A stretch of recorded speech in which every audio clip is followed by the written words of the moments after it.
I believe that global leaders need to prioritize equal protection for all children so that we don't have a situation where some children have better rights than other children, or that we start to pigeonhole children into asylum-seeking children or refugee children or migrant children, but that a child is a child is a child.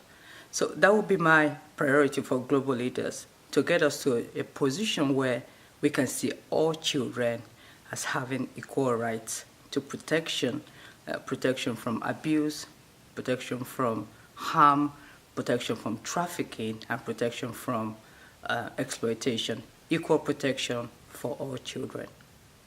I think it's absolutely critical for world leaders to prioritise now the introduction of identification schemes in refugee camps and other of the world's hotspots, whereby they can identify child victims of trafficking and also enable a quick safeguarding response to remove those children from the place of harm or potential harm and to provide them with safety, security and protection. It's an absolute must. Well, I think I would like to see world leaders prioritise the Sustainable Development Goals, and particularly SDG 8.7, because that clearly gives a leadership for the eradication of modern slavery, human trafficking and all forms of child labour. So I think that's a main goal. But I would also like to see that then translates into a response where modern slavery and human trafficking is responded to in the humanitarian crisis and peacekeeping operations, because that could make an impact very quickly and put protection measures in place for the vulnerable people who are leaving either war-torn or those areas where there's been natural disasters. And I think that would be something that could be put in place relatively quickly and protect the lives of many thousands and millions who are currently on the move.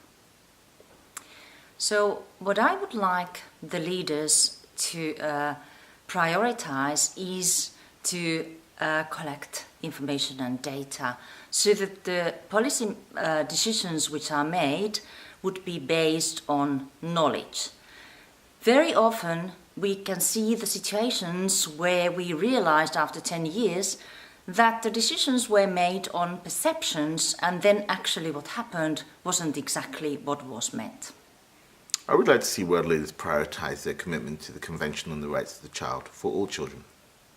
The Convention doesn't discriminate against the child based on their migratory status or any other criteria. And so when a child is on the move, it's expected that world leaders would protect their rights, their access to essential services, to protection from harm and abuse, and to have a voice in decisions that affect them according to their age and maturity. And that's what I would like to see world leaders commit to. I think that one of the reasons that refugee children are particularly vulnerable is that there's an acceptance of a lot of informality in workplaces globally, both in countries of origin, countries of transit and countries of destination. And so by ensuring decent work and efficient and proper and appropriate regulation, and more importantly enforcement of that regulation in those workplaces, that would go a great way in preventing the exploitation of migrant and other vulnerable workers, and particularly children, that we see in some of those workplaces.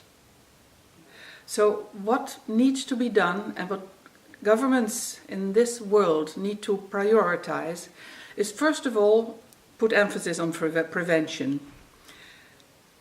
It is very important that life opportunities are being created, including education, in particular for vulnerable groups who are most likely to leave their country. So if there's education, if there's potential for a future there, people do not want to leave, and children want to stay where they are. Children are basically very conservative. They want to be in a familiar environment. They don't want to go.